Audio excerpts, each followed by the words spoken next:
ప్రార్థన చేసుకుందాము. ప్రార్థన చేసుకొని దేవుని వాక్యంలోనికి వెళ్దాం. పరిశుద్ధుడైన తండ్రి, మరొకసారి నాయన సమయం తీసుకొని మీ సన్నిధిలో ప్రార్థన చేయడానికి వచ్చాం. నాయన నీ సహాయం మాకు కావాలి ప్రభువా. 32వ కీర్తనను మేము ధ్యానిస్తున్నాము. నీ వాక్యము నిజంగా ప్రభువా మాకు దీపము వెలుగు. మరి జీవమైన నీ వాక్కును మేము దివారాత్రములు చదువుతూ నాయన దాని యందు దృష్టి ఉంచిన మాకు మేలు ప్రభువా. మరి సమయంలో సహాయం చేయండి నాయన. నీ బిడ్డలు, నిన్ను నమ్ముకున్న బిడ్డలు ఒకవేళ పాపంలో జీవిస్తుంటే దాన్ని పాపంలో జీవిస్తూ దాని యొక్క తీవ్రతను, దాని యొక్క మరి పెయిన్ను ప్రభువా మరి బిడ్డలు అనుభవిస్తుంటే కనుక, బాధను అనుభవిస్తుంటే కనుక నాయన ఈరోజు కనికరించండి. అవును నాయన, దాంట్లో ఏ సంతోషం లేదు. పాపంలో అది మురికి వంటిది ప్రభువా. పరిశుద్ధుడైన దేవునితో సహవాసాన్ని కూడా పోగొట్టుకుంటాం నాయన. నాయన నీ బిడ్డలు తిరిగి వారి పాపం ఒప్పుకొని పశ్చాత్తాపంతో నీ వైపు రావడానికి సహాయం చేయండి. అవును నాయన, నీ వాక్యం సెలవిస్తుంది భక్తిహీనులకు అనేక వేదనలు కలుగుతాయని. నాయన మరి మేము భక్తిహీనుల వలె ఉండకుండా నిన్ను ప్రేమించే బిడ్డలుగా నాయన, నీ రాజ్యాన్ని, నీ నీతిని వెతికే బిడ్డలుగా ఉండటానికి మీరు మాకు సహాయం చేయండి. మమ్మల్ని మార్చండి తండ్రి. మా జీవితంలో ఏ తప్పులు చేస్తున్నామో మేము తెలుసుకొని తండ్రి అవి చేయకుండా ఉండటానికి మీరు మాకు కృప దయచేయమని యేసునామంలో అడుగుచున్నాను తండ్రి, ఆమెన్. ఆన్లైన్లో కనుక మీరు మనిషి చేస్తున్నటువంటి మిస్టేక్స్ గురించి ఆలోచిస్తాడు. ఆన్లైన్లోకి మీరు వెళ్ళి మనిషి చేస్తున్న మిస్టేక్స్ ఏంటి అని టైప్ చేశారనుకోండి, జనరల్గా మనుషులు చేసే మిస్టేక్స్, తప్పులు లేకపోతే పొరపాట్లు ఏంటి అని మీరు టైప్ చేశారనుకోండి, చాలా రకాల మిస్టేక్స్ గురించి అయితే యూట్యూబ్లో అయితే వీడియోస్ ఉన్నాయి. రకరకాల మిస్టేక్స్ గురించి మనుషులు చాలా ఆలోచిస్తున్నారు.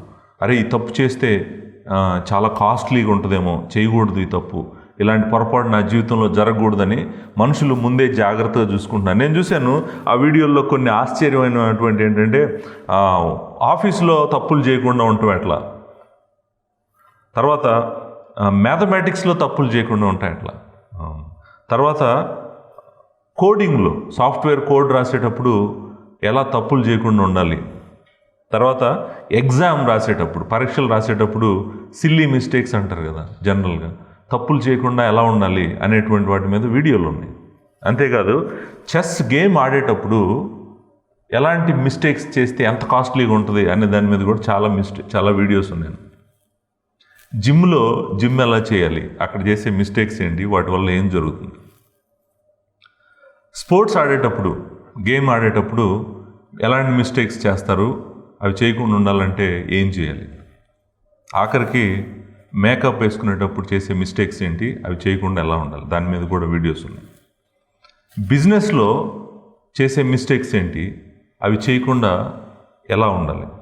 పక్కన అయితే అసలు ఆఫీస్లో మిస్టేక్స్ చేయకుండా ఎలా ఉండే దాని మీద నాకు అనుకుంటాను పుస్తకాలు లాంటివే రాశారనమాట. నువ్వు చేసే పని జాగ్రత్తగా చేయాలి, డిస్ట్రాక్షన్స్ ఉండకూడదు, నువ్వు ఫ్రీక్వెంట్గా బ్రేక్స్ తీసుకోవాలి, క్వశ్చన్స్ అడుగుతుండాలి, నువ్వు చెక్ లిస్ట్ పెట్టుకోవాలి, నువ్వేం చేస్తున్నావో నీకు తెలియాలి, తర్వాత నువ్వు చేసే పనిని జాగ్రత్తగా రివ్యూ చేసుకోవాలి, జాగ్రత్తగా ఉండాలి అని రకరకాల సజెషన్స్ ఇస్తున్నారనమాట. నాకు అనిపించింది ఏంటంటే, మనిషి ఈ మిస్టేక్స్కే ఇంత సమయం హెచ్చించి జాగ్రత్త పడుతున్నాడు కదా. చెస్ గేమ్లో మిస్టేక్ జరిగితే కాస్ట్లీగా ఉంటుంది, గేమ్ అయిపోతుంది.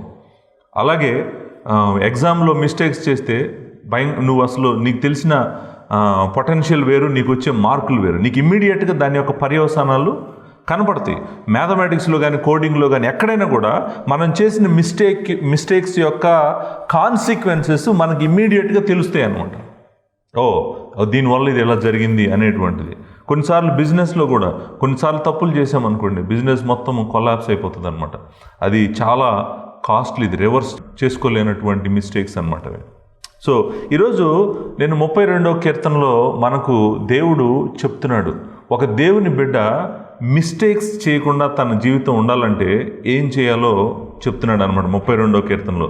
ఇది నేను అనుకుంటాను చాలా ప్రాముఖ్యం, అన్నిటికన్నా ప్రాముఖ్యం. నువ్వు పాపం చేయకుండా, ఆ మిస్టేక్స్ అనే మాట మనం మాట్లాడుకోవటానికి బాగుంటుందేమో కానీ దేవుని వాక్యంలో వాటిని మనం ఏమంటామంటే అతిక్రమములు, పాపములు, లేకపోతే దోషము, కపటము, ఈ మాటలు వాడతామన్నమాట. ఇవన్నీ కూడా మనకి మిస్టేక్ లాగా అనిపించవచ్చు, కానీ స్మాల్ మిస్టేక్ కూడా దేవుని వ్యక్తిత్వానికి కానీ దేవుని వాక్యానికి కానీ మనం చేసేటువంటి వ్యతిరేకంగా చేసేటువంటి పొరపాట్లే, వ్యతిరేకంగా చేసేటువంటి పాపమే. దాన్ని పాపం కాబట్టి పాపంగానే మనం జాగ్రత్తగా చూడాలన్నమాట. చాలామంది ఆలోచించరు, అరే జీవితంలో అన్నిటిలో కూడా జాగ్రత్తగా ఉండాలని ఆలోచిస్తున్న మనిషి దేవునితో సహవాసం చేసే విషయంలో, దేవుడితో నడిచే విషయంలో జాగ్రత్తగా ఉండాలని తెలియాలి కదా. మనం జాగ్రత్తగా లేకపోతే కొన్నిసార్లు మనం చేసే మిస్టేక్స్ కాస్ట్లీగా ఉంటాయి, చాలా కాస్ట్లీ మిస్టేక్స్ ఉంటాయి. ఉదాహరణకి 32వ కీర్తన రాసినటువంటి దావీదు జీవితంలో చేసిన మిస్టేక్ మామూలు మిస్టేక్స్ కాదు. ఆ సిన్ను మామూలు సిన్ కాదు. అతని భార్య కాని ఆమెను తెచ్చుకున్నాడు. అతని భార్య ఎవరైతే ఆమె భర్త ఉన్నాడో ఆ భర్తను చంపించాడు. ఇవి మామూలు మిస్టేక్స్ కాదు, ఇవి భయంకరమైనటువంటి రెబలియస్ సిన్స్ అనమాట. ఇప్పుడు అదంతా ఎందుకు చేశాడు? తన ప్లెజర్ వల్ల చేశాడు. అంత వికెడ్నెస్ మ్యాన్స్ హార్ట్లో ఉంది. మనిషి దేవుడితో నడవటం ప్రాముఖ్యం అనుకోవట్లేదు. అతని సొంత కోరిక, అతని సొంత ఆనందమే ప్రాముఖ్యం అని అనుకుంటున్నాడు. దాని పర్యవసానాలే అంతా నొప్పి. మన జీవితంలో జరిగేటువంటి నాశనం అంతా కూడా దాని కాన్సిక్వెన్సెస్. మనం దేవుడిని కన్నా కూడా మన ఆశల్ని, మన కోరికల్ని, మన సంతోషాన్ని, మనల్ని మనం ఎక్కువ ప్రేమించుకుంటున్నాం కాబట్టి మనం దేవుడితో నడవలేకపోతున్నాం. దాని పర్యవసానాలు దావీదు జీవితంలో ఏం జరిగిందో తెలుసు. కింగ్డమ్ లాగేసుకున్నాడు కొడుకు, ఒక కొడుకు కూతుర్ని పాడు చేశాడు. మనం ఇవన్నీ చూసాం. ఇంకొక కొడుకు చంపాడు. ఆ ఇంకొక కొడుకుని వాళ్ళ సైన్యాధిపతి చంపాడు. సో ఇంకా అసలు ఆ దేవుడు ఆ కంచె తీసేసాడు. దేవుడు దావీదు చుట్టూ ఉన్నటువంటి ఫెన్స్ జాగ్రత్తగా కాపాడుతున్నటువంటి దేవుని కాపుదల లేదు, తీసేశాడు. దానికి కారణం ఏంటంటే ఆయన చేసినటువంటి పొరపాట్లు, భయంకరమైన డెడ్లీ మిస్టేక్స్ అనమాట. సో ఇక్కడ దావీదు ఏం చెప్తున్నాడంటే తన జీవితంలో జరిగినాయి కాబట్టి మీరు జాగ్రత్తగా ఉండండి అని చెప్తున్నాడు. ఇది నిజంగానే నేను 51వ కీర్తన 13వ వచనం ప్రకారం అతను చెప్పాడు, నేను ఈ పాపం నుంచి బయటకు వచ్చేసిన తర్వాత, క్షమాపణ పొందిన తర్వాత, పశ్చాత్తాప పొందిన తర్వాత నేను తప్పకుండా పరిశుద్ధులకి చెప్తాను, జాగ్రత్తగా ఉండండి మీరు నేను బోధిస్తానని 51వ కీర్తన 13వ వచనంలో చెప్పాడు. అప్పుడు అతిక్రమం వారికి నీ త్రోవలను బోధించేదని అన్నాడు. ఇప్పుడు ఒక బిలీవర్గా, దేవుడి నుంచి విడిచిపెట్టి పాపం చేసిన బిలీవర్గా, ఎంతో కాలం పాపం దాచిపెట్టిన బిలీవర్గా, దాచిపెడుతున్నంతకాలం తను భయంకరమైనటువంటి నొప్పిలో, వేదనలో ఉన్న బిలీవర్గా, తర్వాత ఒకానొక రోజు పశ్చాత్తాపంతో దేవుడి దగ్గర తిరిగి వచ్చి క్షమించమని అడిగిన బిలీవర్గా, అడిగినప్పుడు వెంటనే క్షమాపణ పొందిన బిలీవర్గా తను చెప్తున్నాడు తన జీవితంలో ఏం నేర్చుకున్నాడో, నేను నేర్చుకున్నాను ఇవి, నువ్వు జాగ్రత్తగా నువ్వు చెయ్యి అని చెప్తున్నాడు. చూడండి, మనము రోడ్డు మీద నడుస్తున్నప్పుడు గుంట వచ్చింది అనుకోండి, పడ్డామనుకోండి, ఫస్ట్ ఏమనుకుంటాం అంటే మన తప్పు కాదు అనుకుంటాం, గుంట తప్పు అనుకుంటాం. ఇక్కడ గుంట ఉండకూడదు, నేను చూడలేదు కాబట్టి, చూడకుండా పడ్డాను కాబట్టి గుంట తప్పు అంటాం, లేకపోతే రోడ్ వేసిన వాళ్ళు తప్పు అంటాం, ఎవరొకళ్ళు తప్పు అంటాం. మన తప్పు అంటే మాత్రం ఒప్పుకో. మళ్ళీ రెండో రోజు కూడా అదే దారిలో వెళ్తా, మళ్ళీ అదే గుంటలో అక్కడే పడ్డామనుకోండి, ఇప్పుడు ఎవరిని బ్లేమ్ చేస్తావు? ఇప్పుడు కూడా బ్లేమ్ చేస్తాడు. ఒకసారి జరిగింది కానీ నాకు గుర్తులేదు, అసలు వీళ్ళు ఎందుకు గుంటలో ఉండిచ్చారు, రోడ్డు మీద ఉండకూడదు కదా అని. మళ్ళీ సాధ్యమైనంత వరకు నీ తప్పు అని మాత్రం ఒప్పుకోను, వేరే వాళ్ళ తప్పనే అంటానికి ప్రయత్నం చేస్తావు. మళ్ళీ నువ్వు నడుచుకుంటూ వెళ్తాను, మూడోసారి అదే గుంటలో పడ్డావు అనుకోండి, ఈసారి ఒప్పుకుంటావు నేను తప్పు చేశాను. ఇప్పుడు ఇదేమైందంటే నీకు హ్యాబిట్ అయిపోయింది అనమాట. పాపం కూడా అంతే. నువ్వు సైలెంట్గా చేస్తున్నావు అనుకోండి, నువ్వు చేస్తా ఉంటే ఇంకెక్కువ సార్లు చేస్తున్నావు అంటే అది హ్యాబిట్ అయిపోద్ది, డేంజర్ అది. నువ్వు ఎప్పుడైనా కూడా ఆ రోడ్లో గుంట ఉందని తెలిసినప్పుడు సాధ్యమైనంత వరకు నువ్వు దాని పక్క నుంచి ముందే ప్లాన్ చేసుకొని వెళ్ళటం మొదలు పెట్టాలి. అందుకే కదా మిస్టేక్స్ చేయకూడదనే కదా మిస్టేక్స్ని తెలుసుకునేది. మిస్టేక్స్ చేయాలని తెలుసుకోరు కదా. ఇప్పుడు నేను ఇందాక ముందు చెప్పాను, అంతమంది అన్ని మిస్టేక్స్ ఎందుకు తెలుసుకుంటున్నారు? చేయకూడదని. అక్కడ గుంట ఉంది కాబట్టి నేను ముందే ప్లాన్ చేసుకొని గుంటకి ఇంత దూరంలో నుంచి క్యాలిక్యులేట్ చేసుకొని పక్క నుంచి వెళ్ళిపోవాలి, కానీ ఏం పట్టించుకోకుండా వెళ్తే మళ్ళీ అక్కడే పడతావు. నువ్వు నీకున్న అలవాట్లు, నీకున్న పాపము ఏంటో నీ జీవితంలో కనుక్కొని మళ్ళీ దాన్ని చేయకుండా నువ్వు ఉండాలంటే నువ్వు హద్దులు పెట్టుకొని జాగ్రత్త పక్క పక్క నుంచి వెళ్ళాలి, కానీ మళ్ళీ దాని దగ్గరికి వెళ్తున్నావు అనుకో, మళ్ళీ దాని దగ్గరికి వెళ్తే మళ్ళీ దాంట్లో పడతావు. దాన్ని ఏమంటాం అంటే మనం హ్యాబిట్ అంటాం, హ్యాబిట్ అయిపోయింది అది నీకు. నువ్వు దాన్ని తప్పించుకోలేకపోతున్నావు. మేబీ ఇంకొక విషయం చేయొచ్చు, నువ్వు అసలు ఆ దారిలోనే వెళ్ళకుండా వేరే రోడ్లో వెళ్ళు, కొంచెం దూరం అయినా కూడా. పాపం చేయవు కదా, నువ్వు పడవు కదా దాంట్లో. సో వేరే పాత్ నువ్వు చూస్ చేసుకోవటం మొదలు పెట్టాలి. కానీ అదే పాత్రలో వెళ్తాను, దాని పక్క నుంచి జాగ్రత్తగా వెళ్తాను, అట్లాంటివి కూడా చేయటం మంచిది కాదు. కాకపోతే మళ్ళీ అక్కడికి వెళ్ళి పడే క్రిస్టియన్స్ దేవుని బిడ్డలు ఉన్నారు. జాగ్రత్తగా ఆలోచించాలి. పాపం చేయొద్దు. పాపం చేయకుండా ఉండటానికి ఏం చేయాలో, నీ జీవితంలో ఏం జరగాలో ఇక్కడ చెప్తున్నాడు అనమాట. ఫస్ట్ పాయింట్ అంటాడు, నీకు గొప్ప విశ్వాసం ఉండాలి అంటాడు, 6వ వచనము 7వ వచనం. రెండో పాయింట్ అంటాడు, నీకు గొప్ప నడిపింపు కావాలి అంటాడు 8వ వచనంలో, 2వ అధ్యాయము 8వ వచనంలో. తర్వాత 3వ పాయింట్ అంటాడు 9వ వచనంలో మనం చూస్తామన్నమాట. గొప్ప విశ్వాసము నడిపింపే కాదు, నువ్వు గొప్ప హెచ్చరిక కూడా నీకు తెలియాలి. 9వ వచనము 10వ వచనం. నువ్వు వార్నింగ్ కూడా తెలియాలి. ఇప్పుడు వార్నింగ్ ఇంపార్టెంట్. నువ్వు అక్కడికి వెళ్తే కనుక ఇది జరుగుతుంది నీకు అనేటువంటి వార్నింగ్ ఇంపార్టెంట్. సో గొప్ప వార్నింగ్ కూడా ఇస్తున్నాడు. ఆఖరికి 7వ వచనంలో మనం గొప్ప ఉత్సాహము లేకపోతే ఆనందాన్ని కూడా మనము చూస్తాము. ఈరోజు 4 పాయింట్స్ మనం చూస్తున్నాం. ఆల్రెడీ 3 పాయింట్స్ చూసాము, మిగిలిన 4 పాయింట్స్ని ఈ కీర్తనలో చూస్తాం. ఇక్కడ నుంచి యాక్చువల్గా ఈ కీర్తన అర్థం చేసుకోవటం కష్టం కాదు, చాలా ఈజీగా అనిపిస్తుంది. మనం చదివామనుకోండి 6వ వచనం నుంచి 11వ వచనం వరకు అంత కష్టంగా ఏమీ అనిపించదు. సో ఈ 4 పాయింట్స్ మనం చూద్దాం. నువ్వు దేవుని బిడ్డవై పాపములో ఉంటే గనక నువ్వు జాగ్రత్తగా 32వ కీర్తన మొదటి నుంచి విను. నువ్వు హ్యాబిచువల్ సిన్స్ ఉన్నాయి నా లైఫ్లో, నాకు చీకటిగా ఈ పనులు చేస్తున్నాను, నాకు ఈ అలవాట్లు ఉన్నాయి, వీటిని నేను జయించలేకపోతున్నాను, దేవుడిని నమ్ముకున్నాను కానీ నా జీవితంలో పోవట్లేదు అనేటువంటి భయం గనక నీలో ఉంటే గనక, ఒకవేళ నువ్వు చేసినటువంటి ఆ తప్పుల వల్ల, ఆ పాపం వలన నీ లోపల గనక ఒక రకమైనటువంటి గిల్ట్ బాగా ఎక్కువైపోయి నిన్ను బాధ పెడుతుందనుకో, భయంలోకి నెడుతుందనుకో నిన్ను, నేను చెప్పే రిక్వెస్ట్ ఏంటంటే take time to go through Psalm 32 from the beginning. మొదటి నుంచి కూడా నువ్వు 32వ కీర్తన మళ్ళీ జాగ్రత్తగా వినాలని నేను మిమ్మల్ని రిక్వెస్ట్ చేస్తున్నాను. సో మొదటి 3 పాయింట్లు కూడా మనం చూసాము. గొప్ప ధన్యత చూసాము, 2 గొప్ప చీకటి చూసాము, 3 గొప్ప వెలుగు కూడా చూసాము. ఏ రోజైతే తన పాపము కప్పుకోకుండా యెహోవా సన్నిధికి వచ్చి పాపాన్ని ఒప్పుకున్నాడో ఆ రోజు అతనికి పాప పరిహారము దొరికింది. అందుకని ఇప్పుడు చెప్తున్నాడు అనేటువంటిది అంటే ఇక్కడ నుంచి చూడండి, తన లైఫ్లో ఏం జరిగిందో చెప్పాడు ఇప్పటి వరకు. ఇప్పుడు యాక్చువల్గా బిలీవర్స్కి చెప్తున్నాడు ఏం చేయాలో. ఇప్పటి వరకు ఏం చెప్పాడు, నా లైఫ్లో ఇది జరిగింది, నేను చీకట్లో బ్రతికినంతకాలం నా జీవితం భయంకరంగా ఉంది, దేవుడి హస్తము, నా తీర్పు నా మీద ఉంది, నా ఎముకలు ఎండిపోయినాయి, నేను కూడా ఎడారిలో ఎండిపోయిన మొక్కలాగా అయిపోయాను. కానీ ఏ రోజైతే పశ్చాత్తాపం నా హృదయంలో కలిగిందో నేను దేవుడి దగ్గరికి పరిగెట్టుకుంటూ వచ్చాను. మీరు అర్థం చేసుకోవాల్సిన విషయం ఏంటంటే, చాలామంది దేవుడి దగ్గరికి రాలేకపోతున్నారు. కారణం ఏంటంటే వాళ్ళు పాపంలోనే ఉండటానికి ఇష్టపడుతున్నారు కానీ తిరిగి దేవుడి దగ్గరికి రాలేకపోతున్నారు. దానికి కారణం ఏంటంటే వాళ్ళ హృదయంలో పశ్చాత్తాపం పుట్టట్లేదు. అరే నేను చేస్తాను తప్పు, నేను యెహోవా ఎదుట పాపం చేస్తున్నాను, ఇట్లా చేయకూడదు అనే పశ్చాత్తాపం పుట్టట్లేదు వాళ్ళకి. దావీదుకు కూడా పుట్టలేదు, చాలా కాలం దాచిపెట్టాడు. ఎందుకు దాచిపెట్టాడు? పశ్చాత్తాపము పుట్టలేదు తనకి. పశ్చాత్తాపం ఎప్పుడు కలిగింది దావీదుకి? ఎప్పుడైతే దేవుని ప్రవక్త వచ్చి చెప్పాడో, నువ్వే ఆ పాపి, నువ్వే చేసేవి పాపం అంతా అని చెప్పాడో ఆ రోజు తెలిసిపోయింది, అందరికీ తెలిసిపోయింది. దేవుడికి తెలుసు మొదటి నుంచి, దావీదుకు మొదటి నుంచి తెలుసు.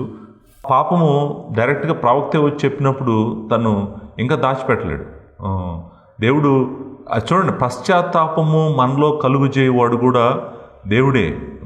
అందుకే చాలా ఇంపార్టెంట్ మాట అంటాడు, నేను చెప్తాను నెక్స్ట్ వచనంలో. సో పశ్చాత్తాపము కలుగదు చాలామంది జీవితంలో, పాపం చేస్తూనే ఉంటారు. దేవుడితో సహవాసం లేదని తెలిసి కూడా పాపము చేస్తూనే ఉంటారు. దేవుడితో సహవాసాన్ని విడిచిపెట్టుకోవడానికి ఇష్టపడతారు కానీ అయినా కూడా పాపంలోనే ఉంటారు. దానికి కారణం ఏంటంటే వాళ్ళ హృదయము విరగలేదు, పగలలేదు, పశ్చాత్తాపం అనేటువంటిది లేదు. కాబట్టి ఇప్పుడు దావీదు ఏం చెప్తున్నాడంటే, నేను పశ్చాత్తాపడ్డాను, దేవుడు క్షమించాడు. ఒక మాట ఉంటుంది 6వ వచనంలో, కాబట్టి అనే మాట ఉంటుంది. తెలుగు బైబిల్లో కావున అని ఉంది. నేను అనుకుంటాను కాబట్టి అని గట్టిగా రాయటమే మంచిది మనం. కాబట్టి అంటే ఏం చెప్తున్నాడంటే, నేను నా జీవితంలో ఏం జరిగిందో మీకు చెప్పాను. సమాజంలో అంటే దేవుని బిడ్డలు అందరికీ చెప్తున్నాడు. అందరికీ ఏమని చెప్తున్నాడంటే, మీరు జాగ్రత్తగా ఉండండి, నా జీవితంలో ఇలా జరిగింది, మీ జీవితంలో కూడా జరగడానికి అవకాశం ఉంది, జాగ్రత్తగా ఉండండి. ఒకవేళ మీరు పాపంలో ఉంటే కనుక ఇదిగో నాకు ఇలా జరిగింది కాబట్టి మీరు రండి దేవుడి దగ్గరికి. ఒకవేళ మీ పాపం ఒప్పుకొని దేవుడి దగ్గరికి నాలాగా వచ్చేసినట్టయితే ఇక్కడి నుంచి మనం జాగ్రత్తగా ఉండాలి. జాగ్రత్తగా లేకపోతే మళ్ళీ మనం చేసిందే మళ్ళీ చేస్తూ ఉంటాము. పరిశుద్ధతలోకి నడవాలి. శాంక్టిఫికేషన్ అనేది జరగాలి మన లైఫ్లో. పరిశుద్ధులంగా దేవుని కుమారుని స్వరూపంలోకి మనం మారాలి. కాబట్టి ఇదిగో నేను చెప్తున్నాను ఎలా మారాలో, దానికి మార్గం ఏంటో నేను మీకు చెప్తున్నాను, మీరు జాగ్రత్తగా వినండి అని చెప్తున్నాడు అనమాట. 6వ వచనంలో కాబట్టి అంటే ఈ పైన చెప్పింది అంతా కూడా మీకు అర్థమైంది కాబట్టి ఇప్పుడు నేను చెప్తున్నాను, ఇక్కడ నుంచి జాగ్రత్తగా వినండి. ఇక్కడ అంటాడు, నీ దర్శన కాలమందు భక్తి గలవారు అందరూ నిన్ను ప్రార్థన చేయుదురు. విస్తార జల ప్రవాహములు పొరలి వచ్చినను నిశ్చయముగా అవి వారి మీదకి రావు. మనం ఈ వచనం చదివామనుకోండి, చదవగానే మనకేమనిపిస్తుంది అంటే, ఫస్ట్ దర్శన కాలమందు భక్తి గలవారు అందరూ ప్రార్థన చేయమన్నారు అనేది ఏదో ఒక పాయింట్ లాగా ఉంది. తర్వాత విస్తార జలములు ప్రవాహములు పొరలు వచ్చిన నిశ్చయముగా వారి మీదకి రావు. అసలు దీనికి దానికి కనెక్షన్ ఏంటి? ఫస్ట్ మనం అడిగే అది చూడగానే మనకు వచ్చే ఆలోచన ఏంటంటే, అసలు ఇక్కడ చెప్తుంది ఏంటి, అక్కడ చెప్తుంది ఏంటి, ఈ మధ్యలో నుంచి విస్తార జలాలు ఎలా వచ్చినాయి ఇక్కడికి, ఈ డిస్కషన్లోకి? ప్రార్థన చేయమంటున్నాడు, అది కరెక్టే, కానీ విస్తార జలాలు ఎలా వచ్చినాయి అనేటువంటి ప్రశ్న మనం ఈ వర్స్ చదవగానే అడగాలి. వస్తుంది, ఇమ్మీడియట్గా వస్తుంది. రెండోది, నీ దర్శన కాలమందు అనే మాట ఉంది కదా. నీ దర్శన కాలము అంటే యాక్చువల్గా అక్కడ లిటరల్గా ఏముందంటే నువ్వు దొరికే కాలంలో, నువ్వు దొరికే కాలమందు భక్తి గలవారు నిన్ను ప్రార్థన చేయుదురు. సో భక్తి గలవారు అంటే అర్థము ఆబ్వియస్లీ బిలీవర్స్. వీళ్ళు అన్బిలీవర్స్ అయితే కాదు, అన్గాడ్లీ కాదు, వీళ్ళు గాడ్లీ బిలీవర్స్. సో బిలీవర్స్తో మాట్లాడుతున్నాడు. బిలీవర్స్తో ఏమని మాట్లాడుతున్నాడు? మీరు యెహోవా దొరికే కాలంలో మీరు జాగ్రత్తగా ఆయనకు ప్రార్థన చేయండి అని చెప్తున్నాడు. ఒకవేళ బిలీవరు పాపం చేస్తూ ఉన్నాడు అనుకోండి, ఏం చెప్తున్నాడంటే, నువ్వు నిజంగా దేవుడి దగ్గరికి రావటమే మంచిది, వెంటనే రావటం మంచిది, నువ్వు లేట్ చేయి మాకు, నువ్వు పాపంలో ఉన్న మాకు. నువ్వు ఇంకా ఎక్కువగా పాపంలో ఉన్నావు అనుకోండి, నువ్వు ఇంకా పాపము చేస్తానే ఉంటావు. నువ్వు ఇంకా ఎక్కువగా చేస్తున్నావు అనుకో, నీ లోపల ఆ గిల్ట్ అనేటువంటిది ఇంకా ఎక్కువ అవుతుంది, భయం ఎక్కువ అవుతుంది, నీకు నెమ్మది ఉండదు.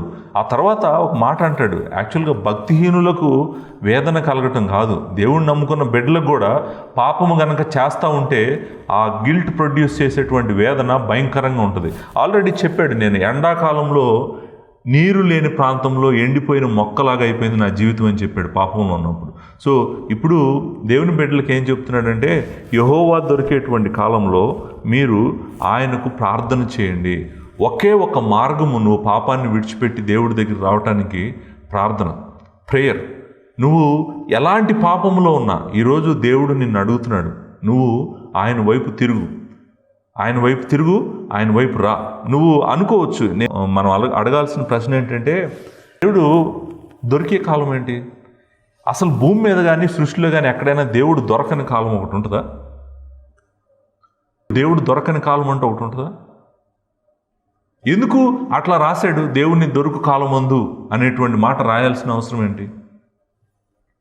నేను అనుకుంటాను బిలీవర్స్కైనా అన్బిలీవర్స్కైనా కూడా జాగ్రత్తగా గుర్తుపెట్టుకోవాల్సింది ఏంటంటే, దేవుడు టైం ఇస్తాడు మనకు అందుబాటులో ఉంటాడు. ఆయన అందుబాటులో ఉంటాడు. మనం తిరిగి వస్తానంటే రమ్మని పిలుస్తాడు.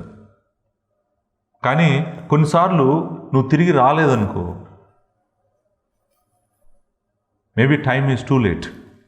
ఇప్పుడు ఉదాహరణకి సాల్వేషన్ కాంటెక్స్ట్లో దీన్ని కనుక మనం ఆలోచించామనుకోండి, అవిశ్వాసుల్ని భక్తిహీనుల్ని దేవుడు పిలుస్తున్నాడు ఆయన దగ్గరికి రమ్మని. నేను మీకు అవైలబుల్గా ఉన్నాను రమ్మని పిలుస్తున్నాడు. పిలిచినప్పుడు వాళ్ళు రాలేదనుకోండి, ఆయన దర్శన కాలమే రమ్మంటున్నాడు, ఈరోజే రమ్మంటున్నాడు, నా దగ్గరికి ఈరోజే రండి అని పిలుస్తున్నాడు. ఈరోజే రమ్మని పిలిస్తే వాళ్ళు మేము రామంటున్నారు. నోవాహు కూడా ప్రకటించాడు, నోవా కాలంలో కూడా నోవాహు ప్రకటించాడు, రోజు దేవుని వైపు తిరగండి అని ప్రకటించాడు. ఎవరు తిరగలేదు. ఎవరు తిరగబోయేటప్పటికే కాలం అయిపోయింది, టైం అయిపోయేటప్పటికే ఏం జరిగింది? ఆయన ఓడలోకి వచ్చాడు, ఓడ డోరు క్లోజ్ చేశారు.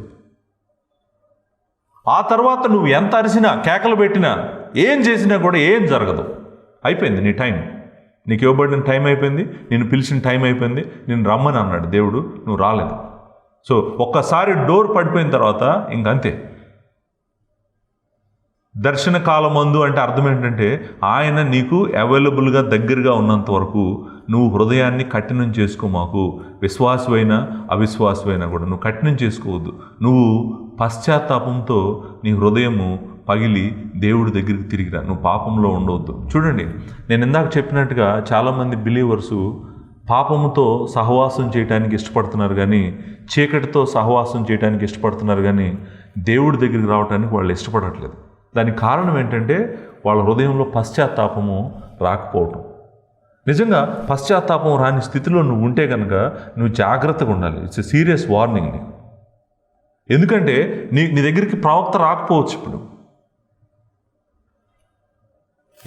ఇదే దేవుడి వార్నింగ్ అయి ఉండొచ్చు నీకు. వాక్యం ద్వారానే దేవుడు నీతో ఇప్పుడు మాట్లాడుతున్నాడు. నువ్వు హృదయం కఠినం చేసుకోకుండా ఈరోజే దేవుడు నీకు అనుకూలమైన సమయాన్ని ఇచ్చాడు. ఈరోజే మాట్లాడుతున్నాడు నీతో, ఈరోజే పశ్చాత్తాపడమని చెప్తున్నాడు. అంతేకాదు నీకు ఆయన ఈరోజు దొరుకుతాను, దగ్గరగా ఉన్నాను, నీకు రమ్మని పిలుస్తున్నాడు.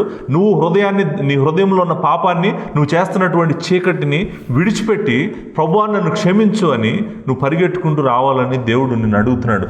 నేను చెప్తున్న వాక్యం ద్వారానే దేవుడు నీతో మాట్లాడుండొచ్చు, లేకపోతే నువ్వు వాక్యం చదువుతున్నప్పుడు బైబిల్లో నుంచి నీతో దేవుడు మాట్లాడుండొచ్చు.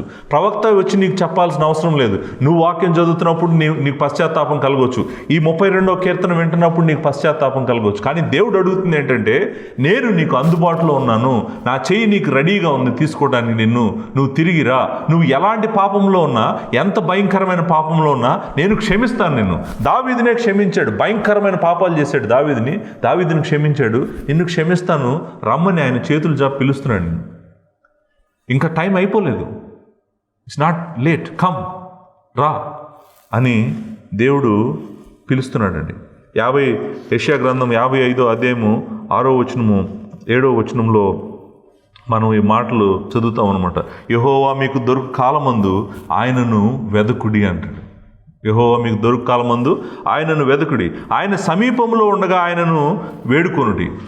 ఆయన దొరికే కాలంలో, ఆయన సమీపంగా ఉన్నప్పుడు నువ్వు హృదయాన్ని కఠినం చేసుకోవద్దు. నీ హృదయం పగలాలి, పశ్చాత్తాపడాలి, నువ్వు పశ్చాత్తాపడి ఆయన వైపు తిరగాలి అని చెప్తున్నాడు. యెహోవా నీకు దొరికే కాలం ఉంది, యెహోవా నీకు సమీపంగా ఉన్నాడు, ఇప్పుడు నువ్వు రా ఆయన దగ్గరికి. అంతేకాదు భక్తిహీనులంట వాళ్ళ మార్గాలను విడవాలంట. 7వ వచనం, దుష్టులు తమ తలంపులను మానవలనని వారు యెహోవా వైపు తిరిగిన యెడల ఆయన వారి యందు జాలిపడును. నేను చెప్పాను కదా, ఆయన చేతులు చాపటమే కాదు, ఆయన హృదయము జాలి గల హృదయము, కనికరము, దయ చూపిస్తాడు నీ పట్ల. నువ్వు తిరిగి రమ్మని దేవుడు అడుగుతున్నాడు. వారు మన దేవుని వైపు తిరిగిన యెడల ఆయన బహుగా క్షమించును, విస్తారంగా క్షమిస్తాడంట. నువ్వు పాపంలో ఉండటం కరెక్ట్ కాదు, నువ్వు తిరిగిరా. సో దేవుడు దావీదు ద్వారా చెప్తుంది ఏంటంటే, నేను మోసాను పాపం చానాళ్ళు ఒప్పుకోకుండా, మీరు మోయొద్దు. నేను మోసాను, మీరు మోయొద్దు. మీకు మంచి విశ్వాసము దేవుడు దయచేయాలని నేను కోరుకుంటున్నాను.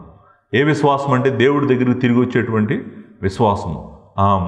అవిశ్వాసులకున్న విశ్వాసం కాదు, విశ్వాసకున్న విశ్వాసము. మరి మంచి విశ్వాసము దేవుడు మీకు దయచేయాలి. మీ హృదయం పగిలి ఆయన దగ్గరికి రావాలని నేను ప్రార్థన చేస్తున్నాను అని అంటున్నాడు అనమాట. నిజమే కదా, దేవుడు సమీపంగా ఉండగానే మనం ప్రార్థన చేయాలి. తర్వాత లేట్ అయిపోయిన తర్వాత మనం ప్రార్థన చేసి ఏమాత్రం కూడా ఉపయోగము లేదనమాట. నా 95వ కీర్తన 7వ వచనంలో ఉంటుంది, రండి నమస్కారం చేసి సాగిలపడదము, మనలను సృజించిన యెహోవా సన్నిధిని మోకరించదము. నేడు మీరు ఆయన మాట అంగీకరించిన ఎడల ఎంత మేలు అంటాడు. టుడే, నువ్వు ఈరోజు కనుక ఆయన మాట విన్నావంటే నీకు మేలు జరుగుతుంది. దేవుడు బహుగా క్షమించేటువంటి దేవుడు కాబట్టి నువ్వు కఠినం చేసుకోవద్దు, నువ్వు ప్రార్థన చెయ్యి. ఇంకా ఎక్కువ కాలం నువ్వు పాపం మోద్దాం అనుకున్నావు, ఎక్కువ డ్యామేజ్ జరుగుతుంది, నీకు ఎక్కువ డ్యామేజ్ జరుగుతుంది. ఇది జ్ఞానం ఉంది దీంట్లో చెప్తున్నాడు. నువ్వు ఇంకెక్కువ డ్యామేజ్ చేసుకోవద్దు నీ లైఫ్ని. నీ శరీరం పాడైపోద్ది, నీ మైండ్ పాడైపోద్ది, నువ్వు డిప్రెషన్లోకి పోతావు, ఫియర్లో ఉంటావు. ఇంకెక్కువ నువ్వు పాపాన్ని మోయమాకు. నీ పాపాన్ని ఒప్పుకొని విడిచిపెడితే దేవుడు నిన్ను క్షమిస్తాడు. 2 కొరింథీయులకు రాసిన పత్రిక 6వ అధ్యాయం 2వ వచనం, ఇదిగో ఇప్పుడే మిక్కిలి అనుకూల సమయం, ఇదిగో ఇదే రక్షణ దినము. ఈ రోజే నీది, రేపేం జరుగుతుందో తెలీదు, ఎల్లుండి ఏం జరుగుతుందో నీకు తెలీదు. సమయం అయిపోయింది అనుకోండి, నీకు ఆపర్చునిటీ ఉండదు. నీ పాప క్షమాపణ దేవుడి దగ్గరికి వచ్చి ప్రభువా క్షమించు అని అడగటానికి టైం ఉండకపోవచ్చు. కాబట్టి దావీదు చెప్పేది ఏంటంటే, నీకు గొప్ప విశ్వాసం గలవాడువై నిజంగా దేవుడి వైపు తిరగాలని నేను చెప్తున్నాను, మీరు తిరగండి. నిజంగా ప్రతి విశ్వాసం గల వ్యక్తి తిరుగుతాడు. దావీదు తిరిగాడు, ఆల్రెడీ మోసాడు కానీ తిరిగాడు. ఆ తర్వాత అంటాడు, విస్తార జలముల ప్రవాహములు పొరలు వచ్చినను నిశ్చయముగా అవి వారి మీదకి రావు. నువ్వు ఏ పాపంలో ఉన్నా, ఎంత భయంకరమైన పాపంలో ఉన్నా, దావీదు జీవితంలో భయంకరమైన విస్తార జలములు ఆయన వెంటాడిని, ఆయన చేసిన పాపాల వల్ల వెంటాడిని. ఇవేంటంటే మహాభయంకరమైనటువంటి కష్టాలు అన్నమాట. విస్తార జలములు అనేటువంటిది మాట భయంకరమైనటువంటి పరిస్థితులు నిన్ను వెంటాడతాయి. పొరలు వస్తాయి, పొరలి రావటము అనేటువంటిది చాలా ఇంపార్టెంట్. మీదకి వచ్చేస్తాయి, అవి నిన్ను మింగాలని వస్తాయి. కానీ నువ్వు ఆయన వైపు ప్రార్థనలో తిరిగావు కాబట్టి దేవుడు అవి నిన్ను అందుకోకుండా ఆయన నిన్ను అందుకొని జాగ్రత్తగా దాచిపెడతాడు. సో నువ్వు చేసిన పాపం వలన కాన్సిక్వెన్సెస్ ఉన్నాయి. ఆ కాన్సిక్వెన్సెస్ ఎంత పవర్ఫుల్గా నీ మీదకి వచ్చినా కూడా అవి తగలకుండా నిన్ను కాపాడతాడు. నువ్వు అది నమ్మాలి. అదే విశ్వాసం నువ్వు కలిగి ఉండాలి. చూడండి, సృష్టిలో 2 డెస్ట్రక్టివ్ ఫోర్సెస్ ఏంటో చెప్పమంటారా? 1 అగ్ని, 2 నీరు. 2 భయంకరమైనటువంటి నాశనం చేస్తాయి అన్నమాట. కానీ ఈ రెండింటిలో కూడా మహా డేంజర్ ఏంటో తెలుసా? వాటర్, నీరు. ఎందుకో తెలుసా? అగ్ని అనుకోండి, అగ్ని నీళ్లు పోసి అని ఆపొచ్చు మనం. నీళ్ళని ఏం పోసి ఆపుతారు మీరు? ఏం పోసి ఆపలేరు. సునామీ వచ్చినప్పుడు ఎలా వస్తుందో తెలుసు కదా, ఎలా వచ్చి పడుతుందో ఇళ్ల మీద. ఇళ్ళు మొత్తం ఎవరన్నా ఆపగలరా? ఎవరు ఆపలేరు. ఏదైనా ఆపగలరా? ఏది ఆపలేదు. అది వచ్చిందంటే దాని దారిలో మొత్తం నాశనం అయిపోవాల్సింది. అట్లాంటివి నీ మీదకి పొర్లి వచ్చినా కూడా అవి మాత్రం నిన్ను అందుకో అంటాడు. ఆ మాట ఉంది కదా, నిశ్చయంగా అవి వారి మీదకి రావు అని ఉంది కదా. వారి మీదకి రావు అన్న మాట వెనకాల ఉన్న మాట ఏంటంటే, అవి నిన్ను అందుకోవాలని పరిగెట్టుకుంటూ వస్తాయంటావు, ఉప్పొంగి వస్తాయంట, నీ మీదకి వస్తాయంట, నీ మీదకి పరిగెట్టుకుంటూ వస్తాయంట. కానీ నిన్ను పట్టుకోలేవంట, దగ్గరకు వచ్చి పడిపోతాయి. దగ్గరకు వచ్చి జస్ట్ నువ్వు దాంట్లో పడిపోవాల్సింది, కానీ పడిపోకుండా దేవుడు నిన్ను ఆపుతాడంట, కాపాడుతాడంట.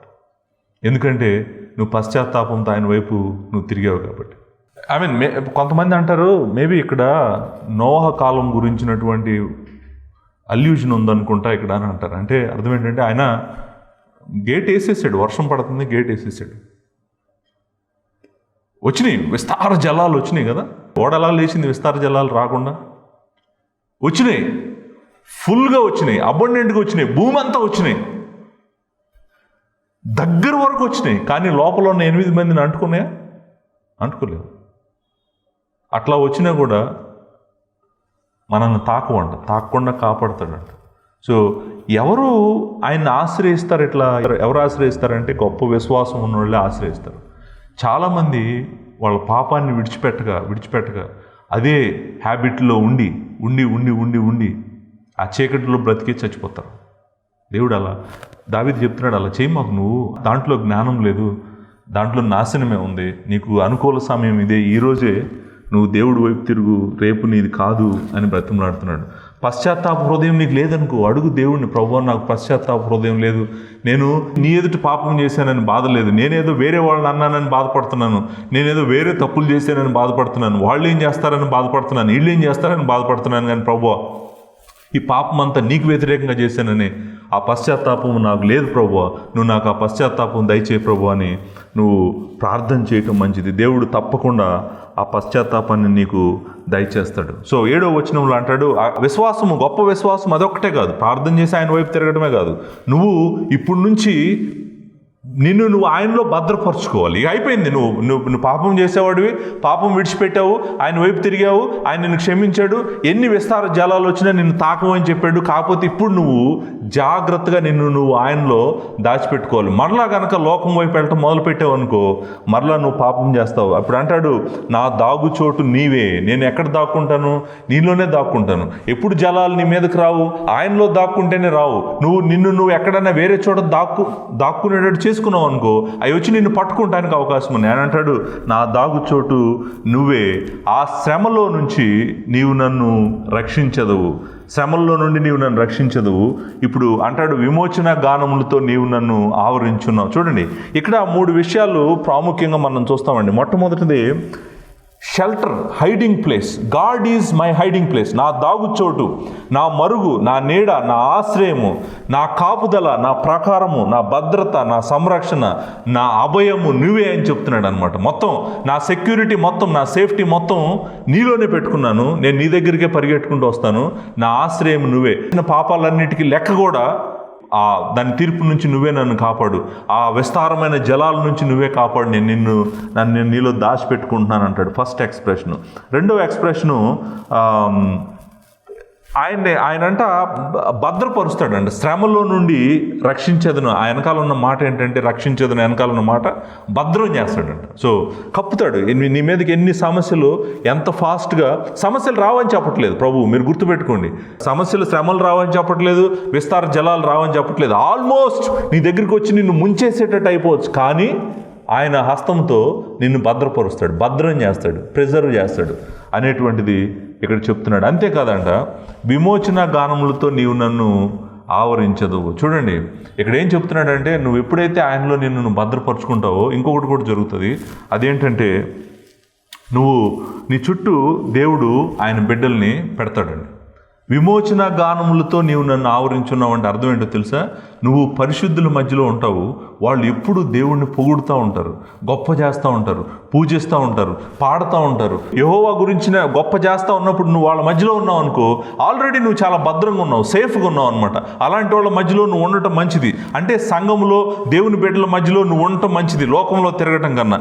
ఎక్కడ ఉండాలంటే ఎక్కడైతే దేవుడు విమోచన గానాలతో నిన్ను ఆవరిస్తాడో నువ్వు వాళ్ళ మధ్యలో ఉండాలి. నువ్వు ఎక్కడ పడితే అక్కడ ఉండకూడదు. విమోచన గానం దేని గురించి పాడుతుంది? విమోచన గురించి పాడుతుంది. దేవుడు ఎలా విమోచించాడో నన్ను చెప్తుంది, దేవుడు నన్ను ఎలా రక్షించాడో చెప్తుంది. అది విమోచన గానము అంటే అర్థం అనమాట. ప్రకటన గ్రంథం 5వ అధ్యాయంలో ఒక గానం చూస్తాం, విమోచన గానము. ఏమంటారంటే ఆ పెద్దలు దేవుని ఎదుట మరి ఈ విమోచన గానం పాడుతుంటారు. నీవు ఆ గ్రంథం తీసుకొని దాని ముద్రలు విప్పుటకు యోగ్యుడవు, నీ వధింపబడిన వాడవై నీ రక్తం ఇచ్చి ప్రతి వంశంలోను, ఆయా భాషలు మాట్లాడే వారిలోను, ప్రతి జనంలోను, ప్రతి ప్రజల్లోనూ దేవునికి మనుషులను కొని మా దేవునికి ఒక రాజ్యముగాను యాజకులుగాను చేసేటివి. ఈ పర్చేజ్డ్, ఇది విమోచన గానము. పర్చేజ్డ్ అంటే కొన్నాడంట. ఆయన కొని దేవునికి రాజ్యముగా చేశాడంట. గనుక వారు భూలోకమందు ఏలుదురని క్రొత్త పాట పాడుదురు. పరలోకంలో పరిశుద్ధుడు పరిశుద్ధుడు పరిశుద్ధుడు అని పాడుతున్నారు. ఆయనకు మహిమ ఘనత కృతజ్ఞతాస్తుతులు కలుగును గాక అని పాడుతున్నారు. మా విమోచకుడు ఆయనే. విమోచన గానాలతో దేవుడు నిన్ను చుట్టూ ఉంచుతాడంటండి. ఎప్పుడు కూడా ఆవరించును అనే మాట మనం అక్కడ చూస్తాం అనమాట. విమోచన గానములతో ఆయన నిన్ను ఆవరించును అంటే నిన్ను ఎక్కడ తీసుకొచ్చి పెడతాడో తెలుసా? పరిశుద్ధుల మధ్యలో పెడతారు. వాళ్ళు ఎప్పుడు కూడా దేవుణ్ణి పొగుడుతూనే ఉంటారు, రక్షణ గురించి మాట్లాడుతుంటారు, ఎలా విమోచించాడో మాట్లాడుతుంటారు, ఎలా పాపం చేసేవాడినో ఎలా తప్పించాడో నా దేవుడు మాట్లాడుతుంటారు. మనం పాడే సంఘంలో ప్రతి పాట కూడా విమోచన గానముగా స్తుతిస్తూ ఆయన్ని ఉండేటట్టు పాటలు పాడతామంట. వాళ్ళ మధ్యలో నేను భద్రంగా దేవుడు పెడతాడంట. సో నీ విశ్వాసం ఎలా ఉండాలంటే నీ పాపం ఒప్పుకోవాలి, దేవుని వైపు తిరగాలి, ఎన్ని కష్టాలు వచ్చినా ఆయనలో భద్రం చేసుకోవాలి. అంతేకాదు పరిశుద్ధుల మధ్యలో నిన్ను నువ్వు పెట్టుకోవాలి. అది నిజమైన విశ్వాసము, అది గొప్ప విశ్వాసం. నువ్వు చెప్పాలి నా దాగుచోటు యెహోవానే అని. తర్వాత రెండో పాయింట్, అంతేకాదు నిన్ను ఎలా క్షమించమని దేవుడి దగ్గరికి వచ్చి భద్రం చేసుకొని పరిశుద్ధుల మధ్యలో ఉండటమే కాదు, నువ్వు చేయాల్సింది ఇంకొకటి కూడా ఉంది. ఏంటంటే దేవుడు ఇక్కడ చాలా ఇంపార్టెంట్ విషయం ఒకటి చెప్పాడు. అదేంటంటే దేవుడు దావీదు చెప్పాడంటే ఈ మాట. ఆ మాట 8వ వచనంలో చెప్తాడు. దావీదు మనకు చెప్పట్లేదు ఆ మాట 8వ వచనంలో. అంటే చాలామంది ఏమంటారంటే నీకు ఉపదేశం చేసేదను, నీవు నడవలసిన మార్గం నీకు బోధించదను, నీ మీద దృష్టి ఉంచి నీకు ఆలోచన చెప్పేదనని దావీదు వేరే పరిశుద్ధులకు చెప్తున్నారు అని చాలామంది అనుకుంటారు. కానీ అది కరెక్ట్ కాదు ఇక్కడ. ఎందుకంటే దావీదే చెప్తున్నాడు. కానీ దావీదు ఏం చెప్తున్నాడంటే యెహోవా నాకు ఈ వాగ్దానం చేశాడు. ఆ వాగ్దానం ఏంటంటే ఆయన ఉపదేశం చేస్తాడంట, ఆయన నడవలసిన మార్గమును మనకి నేర్పిస్తాను అని చెప్తున్నాడు అనమాట. బోధిస్తాను, నువ్వు ఎటు వెళ్ళాలి. ఇప్పుడు చూడండి, ఇంతకుముందు తప్పుడు మార్గాల్లో వెళ్ళాడు, ఇంతకుముందు చీకటి మార్గంలో వెళ్ళాడు, ఇంతకుముందు పాప మార్గంలో వెళ్ళాడు, ఇంతకుముందు హత్య ఉన్న మార్గంలో వెళ్ళాడు, ఇంతకుముందు వ్యభిచారం ఉన్న మార్గంలో వెళ్ళాడు. తన ఇష్టానుసారంగా తన జీవితాన్ని పాడు చేసుకున్నాడు. ఎందుకు కారణం ఏంటంటే యెహోవా యొక్క మార్గమును, యెహోవా ఇచ్చేటువంటి బుద్ధి జ్ఞానములు అతనితో లేక అలా చేసుకున్నాడు. ఇప్పుడు ఏం చెప్తున్నాడు చెప్తున్నాడంటే మీరు అలా ఉండకూడదు, ఎందుకంటే దేవుడే మిమ్మల్ని ఇక్కడ నుంచి నడిపిస్తాడు. అవును కదండి, ఇది గొప్ప గొప్ప ప్రామిస్ కదా, ఇది మామూలు ప్రామిస్ కాదు, గొప్ప నడిపింపు. దేవుడే మనల్ని నడిపిస్తాను, నేనే నీకు తోడుగా ఉంటానని దేవుడే చెప్తున్నాడు. కాబట్టి ఇది ఐ థింక్ గ్రేట్ ప్రామిస్. ఆయన ఉపదేశం చేస్తాడంట మనకి, instructions.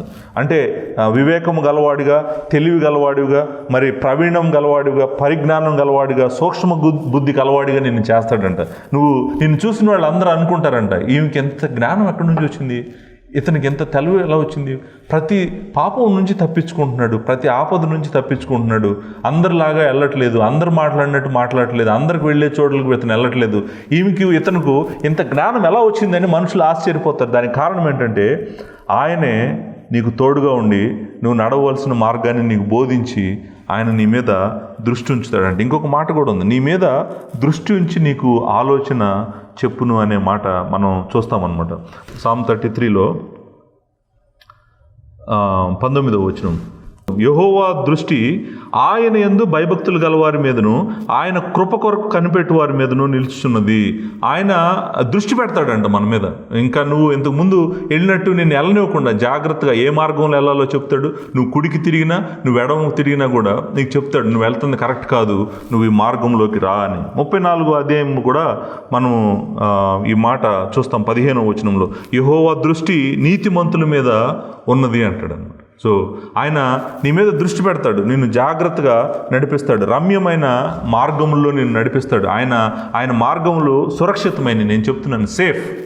His ways are safe, our ways are not safe. Number 2, ఆయన మార్గాలు నిర్మలమైనవి, పరిశుద్ధమైనవి. మన మార్గాలు నిర్మలమైనవి కాదు, మన మార్గాలు పాపంతో నిండినవి. ఆయన మార్గములు మంచి, మనకి యెహోవా మార్గము మంచి మార్గం మనకి. అది యెహోవా మార్గము సంక్షిప్తమైనది, జాగ్రత్తగా ఉండదు, ఉల్లాసమైనది, ఆనందంతో దాంట్లో మనం నడవగలం. ఎందుకంటే యెహోవా మనకు తోడుగా ఉంటాడు. అంటాడు ఆయన మార్గముల్లో నీకు చెప్తాడు, నువ్వు ఎలా నడవాలో చెప్తాడు, ఏ నిర్ణయాలు ఎప్పుడు తీసుకోవాలో చెప్తాడు, నీ మీద దృష్టి పెడతాడు, నీకు ఆలోచన ఇస్తాడు. నువ్వు డెసిషన్స్ అన్నీ కూడా రైట్ వేలో తీసుకోవడానికి ఆయన వాక్కు నీతో ఉంది, ఆయన నీతో నడుస్తానంటున్నాడు, నీ కనుదృష్టి నీ మీద పెడతానంటున్నాడు, నీ జీవితాన్ని కడతానని చెప్తున్నాడు అనమాట. చాలామంది జీవితాలను అలా కట్టాడు. పాపంను విడిచిపెట్టి ఆయన వైపు తిరిగినప్పుడు వాళ్ళ జీవితాలని ఆయన మహిమ కోసం వాడుకున్నాడు, కట్టాడు. చాలామంది జీవితాలు సాక్ష్యాలు మనము చూడొచ్చు అనమాట. యెహోవానే నీ మీద కనుదృష్టి పెట్టి రోజు నిన్ను జాగ్రత్తగా నడిపిస్తున్నాడు అనుకోండి, నువ్వు మరలా వెళ్ళి నువ్వు పాపము చేయవు అనమాట. ఇది గొప్ప నడిపింపు. అంతేకాదు, నెక్స్ట్ 9వ వచనము 10వ వచనంలో ఒక గొప్ప హెచ్చరిక ఉంది. నువ్వు నాకు యెహోవా నడిపింపు వద్దు, యెహోవా జ్ఞానం వద్దు, యెహోవా ఆలోచన వద్దు, నాకు ఆయన నా దాగుచోటు కాదు, ఆయన ఏ విస్తార జలములు నన్ను ఏం చేయవు, ఇట్లాంటి ఆలోచనలో గనక నువ్వు వెళ్ళావనుకో, నువ్వు వెళ్తే నీకు వార్నింగ్ కూడా ఇక్కడ ఇస్తున్నాడు అనమాట. దావీదు ఏమంటున్నాడంటే, నేను సేఫే, నన్ను నేను జాగ్రత్తగా పెట్టుకోగలను, నాకు ఎవరు అవసరం లేదు అలానే అనుకున్నాడు. అనుకునే మేడ మీద నుంచి తిరుగుతూ చూసాడు అనమాట. ఇక్కడ ఒక వార్నింగ్ ఇస్తున్నాడు. ఏమిస్తున్నాడంటే, బుద్ధి జ్ఞానము లేని గుర్రముల వలనను కంచరగాడిద వలన మీరు ఉండకుడి, అవి మీ దగ్గరకు తేబడినట్లు వాటి నోరు వారుతోనూ కళ్ళెముతోనూ బిగించవలను. 10వ వచనం, భక్తిహీనులకు అనేక వేదనలు కలుగుచున్నవి, యెహోవా యందు నమ్మిక ఉంచు వానికి కృప ఆవరించున్నది. చూడండి, హెచ్చరికలు చాలా స్ట్రాంగ్ ఇచ్చాడు. 9లో ఇచ్చాడు, 10లో ఇచ్చాడు. వార్నింగ్ అంటాం కదా మనం, వార్నింగ్, జాగ్రత్తగా ఉండండి. ఇది పెద్ద పెద్ద హై టెన్షన్ లైన్స్ దగ్గర రాస్తుంటారు, రైల్వే స్టేషన్స్ దగ్గర కూడా, క్రాసింగ్ అప్స్ కూడా రాస్తుంటారు, జాగ్రత్తగా ఉండండి, ఇది హై వోల్టేజ్. సో వార్నింగ్ ఏమిస్తున్నాడు మనకి చెప్పేది ఏంటి అంటే, నువ్వు నీ థింకింగ్లో యానిమల్ లాగా ఉండమాక అని చెప్తున్నాడు. నీ థింకింగ్లో, నీ డెసిషన్స్లో ఏమీ తెలియని వాళ్ళలాగా, జ్ఞానం లేని వాళ్ళలాగా, బుద్ధి లేని వాళ్ళలాగా నువ్వు డెసిషన్స్ తీసుకోవద్దని అన్నాడు. 9వ వచనం ఎల్గారికల్ ప్రీచింగ్ చేసాను ఎట్లా ఉంటుందో చెప్తాను. జస్ట్ మనం ఎల్గారికల్ ఇంటర్ప్రిటేషన్ చేసాను అనుకోండి, ఒక ఆయన సంఘ చరిత్రలో ఒక ఆయన ఇలా చెప్తాడు. ఏం చెప్తాడంటే, కంచరగాడిదలంట యూదులంట, గుర్రాలంట అన్యులంట. కంచరగాడిద కదలనంటదంట కూర్చొని, యూదులంట నేను కదిలి దేవుడి దగ్గరికి రావంటారంట. గుర్రాలంట ఫాస్ట్గా వెళ్ళిపోతాయంట. వాళ్ళు అన్యులంట, వాళ్ళేమో మేము దేవుడి దగ్గర రావని దేవుడి నుంచి దూరంగా పరిగెత్తుకుంటూ వెళ్ళిపోతారంట. వీళ్ళు కింద కూర్చొని లేవకుండా దేవుడి దగ్గరికి రావని చెప్పి కదలకుండా కూర్చుంటారంట. సో ఇది ఒక ఆయన చెప్పిన అల్గారికల్ ఇంటర్ప్రిటేషన్. నిజంగా అసలు 9వ వచనం చెప్తుంది అదేనా? 9వ వచనం ఏం చెప్తుందంటే కొంతమంది మనుషులు పశువుల్లాగా ఆలోచిస్తారంట, జ్ఞానం లేని వారిలాగా ఆలోచిస్తారంట. దేవుని వాక్యం ఏం చెప్తుందో తెలుసా? మనిషి దేవుడు జ్ఞానం లేనప్పుడు నశించిపోతాడంట. హోషేయ గ్రంథం 4వ అధ్యాయం 6వ వచనం. మనిషి జ్ఞానం లేనప్పుడు నశించిపోతాడు. బుద్ధి, జ్ఞానము, దేవుడు నడిపింపు, మార్గములు, ఆయన సన్నిధి, ఆయన కనుదృష్టి మన మీద లేనప్పుడు మన జీవితం ఎట్లా ఉంటుందంటే పశువులాగా ఉంటుందంట. పశువులాగా ఆలోచిస్తాడంట. మీరు అనుకోవచ్చు, అరే తను సంపాదిస్తుందే 500 400 తీసుకెళ్ళి తాగుతున్నాడే, ఇంటి దగ్గర భార్యకి పిల్లలకి అన్నం లేదే, ఎందుకు అతను అలా చేస్తున్నాడని మీరు అడిగారు అనుకోండి. ఆలోచన ఉండి చేస్తున్నాడా? తెలుసా తనకి ఏం చేస్తున్నాడు? భార్య బిడ్డలు అన్నం లేకుండా పస్తుండాలా? వచ్చిన నీ కష్టం అంతా తీసుకెళ్ళి తాగుడుకు పెడతావా? అవసరమైతే ఇంటికి వచ్చి భార్య దగ్గర ఉన్న బంగారం లేకపోతే ఇచ్చిన సంపద కూడా లాక్కెళ్ళిపోతావా? ఏ మనిషి చేస్తాడు అట్లా? అది థింకింగ్ ఇక్కడ. అంటే బేసికల్గా ఏమంటున్నాడంటే గుర్రము గాడిద ఈ రెండు కూడా మన దగ్గరుండి మనతో ఉండాలంటే వాటిని ఏం చేస్తారు? కంట్రోల్ చేయటం కోసం అవి రెండు ఉన్నాయి కదా, వారుతో నోట్లో కళ్ళము వారితో కంట్రోల్ చేస్తుంటాం మనం వాటిని. అవి మన దగ్గరికి రావాలన్నా అవి ఉండాలి, అవి మన దగ్గరే ఉండాలన్నా అవి ఉండాలి, లేకపోతే మన దగ్గర ఉండవు, అవి ముందుకు వెళ్ళిపోతాయి, లాగితే రావు మన దగ్గరికి. సో దేవుడు ఏమంటున్నాడంటే నువ్వు అట్లా ఉండొద్దు. నేను ఎప్పుడు నేను కర్ర పట్టుకొని నా దగ్గరే ఉండేటట్టు చేపించుకోమాకు నా చేత.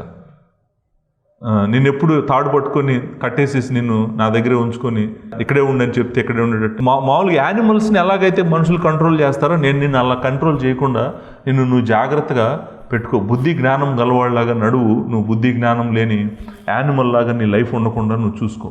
ఒకవేళ నువ్వు ఏం పట్టించుకోకుండా నేను వెళ్ళిపోతానే ఉంటాను, మళ్ళీ పాపం చేస్తాను, నేను వెళ్తానే ఉంటాను అన్నావు అనుకో, నువ్వు ఎలాంటి వాడు వంటిది ఇలాంటి వాడు.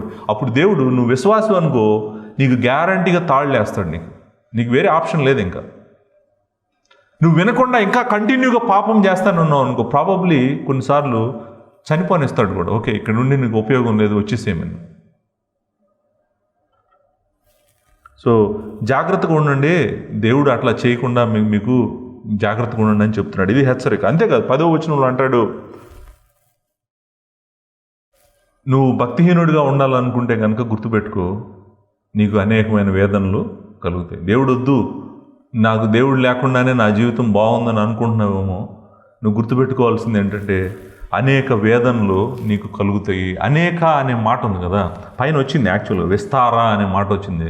విస్తార జలములు అన్నాడు, ఇక్కడ అనేక వేదనలు అన్నాడు. సో నీ మీదకి విస్తార జలములు అనేక వేదనలు వస్తాయి. ఎందుకంటే భక్తిహీనుడికి నెమ్మది లేదు ఈ లోకంలోనే కాదు, మరణించిన తర్వాత అయితే నరకము. దేవుడిని విడిచిపెట్టిన అతనికి ఎప్పటికీ దేవుని సన్నిధి కానీ దేవుడిని చూడటం కానీ ఉండదన్నమాట. సో ఇంకొక వార్నింగ్ కూడా ఇస్తున్నాడు, నువ్వు భక్తిహీనుడిగా ఉండొద్దు. భక్తిహీనులను చూసి నువ్వు అదే బాగుంది నా జీవితం కన్నా వాళ్ళ జీవితం బాగుందని కూడా నువ్వు ఏ రోజు అనుకోవద్దు. కాబట్టి నువ్వు దేవుడి వైపు తిరుగు. ఒకవేళ నువ్వు ఆయన నమ్ముకున్నావంటే ఆయన కృప నిన్ను ఆవరిస్తుంది అని చెప్తున్నాడు అనమాట. నువ్వు నిజంగా ఏం చెప్తున్నాడంటే రెండు ముందు పెట్టాడు నీ ముందు. ఐ థింక్ 10వ వచనము వెరీ ఇంపార్టెంట్ వర్స్. ఏమన్నాడంటే నువ్వు గనక భక్తిహీనుడిగా బ్రతకాలనుకున్నావు అనుకో, నీకు వేదనలు విస్తారమైన జలాలు నీ జీవితంలో కమ్మేస్తాయి నిన్ను. లేదు నేను దేవుడి దగ్గరికి వస్తానని అనుకున్నావు అనుకో, యెహోవా యందు నమ్మిక ఉంచావు అనుకో, ఆయన కృప నిన్ను ఆవరిస్తుంది. నిన్ను, నీ కుటుంబాన్ని, నీ బిడ్డలను దేవుడు జాగ్రత్తగా కాపాడుతాడు. అన్నిటికీ మించి ఆయన కృప నీకు నిత్య జీవాన్ని కూడా కలుగు చేస్తుంది. కాబట్టి నువ్వు ఆయన వైపు తిరుగు. అది వార్నింగ్. చూసారా, 2 వార్నింగ్స్ ఇచ్చాడు. నువ్వు యానిమల్ లాగా ఉండొద్దు. 2, నువ్వు తెలుసుకోవాల్సిన ఒక విషయం ఏంటంటే నువ్వు భక్తిహీనుడిగా ఉంటే కనుక నువ్వు ఈ లోకంలో రాబోయేటువంటి నిత్య జీవానికి సంబంధించిన దాంట్లో కూడా దేవుడికి వేరైపోతావు. లేదు దేవుని దగ్గరికి తిరిగి వచ్చావు అనుకో, నీకు ఆయన కృపిస్తాడు, నిన్ను ఆవరిస్తాడు, నిన్ను కాపాడతాడు అని చెప్తున్నాడు అనమాట. ఆఖరిగా 11వ వచనంలో మళ్ళీ ఆయన హృదయంలో ఉన్న సంతోషం అంతా ఉప్పొంగుతూ ఉందన్నమాట. ఇంతకుముందు మూలుగుతున్నాడు కదా, మనం చీకటిలో చూసాం. మనం దివారాత్రము నీ చెయ్యి నా మీద బరువుగా ఉండెను, నేను మౌనినై ఉండగా దినమంతయు నేను చేసిన ఆర్తధ్వని వలన నా ఎముకలు క్షీణించను. సో ఇంతకుముందు పాపం చేసినంత కాలము నీకు సంతోషం ఉండదండి. చూడండి, పాపం చేసే వాళ్ళ జీవితాల్లో ఏముండదు, సంతోషం ఉండదు, ఆనందం ఉండదు, ఉల్లాసం ఉండదు, ఉత్సాహం ఉండదు, భయం ఉంటుంది, చింత ఉంటుంది, నొప్పి ఉంటుంది, మనుషుల నుంచి ఆపద ఉంటుంది, భయంకరంగా ఉంటుంది వాళ్ళ జీవితం అంతా కూడా, ముక్కలు అయిపోయినట్టుగా ఉంటుంది. కానీ ఎప్పుడైతే నీ పాపాన్ని ఒప్పుకుంటావో, నిజంగా నీ హృదయంలో ఆయన వైపు తిరుగుతావో, దేవుడు ఇస్తున్నటువంటి గొప్ప ఆశీర్వాదం ఏంటంటే నిన్ను నీతిమంతుడని పిలుస్తున్నాడు. నువ్వు నీతిమంతుడు కాదు, నీతిమంతులారా అంటాడు ఆ మాట. యథార్థ హృదయులారా అంటాడు. నీకు నీతి హృదయము, నీతిమంతుడుగా నిన్ను చేసింది దేవుడు, యథార్థ హృదయం గలవాడిగా కూడా చేసింది దేవుడు. దావీదు నీతిమంతుడు కాదు, దావీదు యథార్థ హృదయం గలవాడు కాడు. భూమి మీద ఎవరూ లేరు యథార్థ హృదయం గలవాడు, నీతిమంతులు. దేవుడు తన కృపచేత ఆవరించి నిన్ను నీతిమంతుడిగా చేశాడు. దేవుడు తన కృపచేత ఆవరించి నిన్ను యథార్థ హృదయం గలవాడిగా చేశాడు.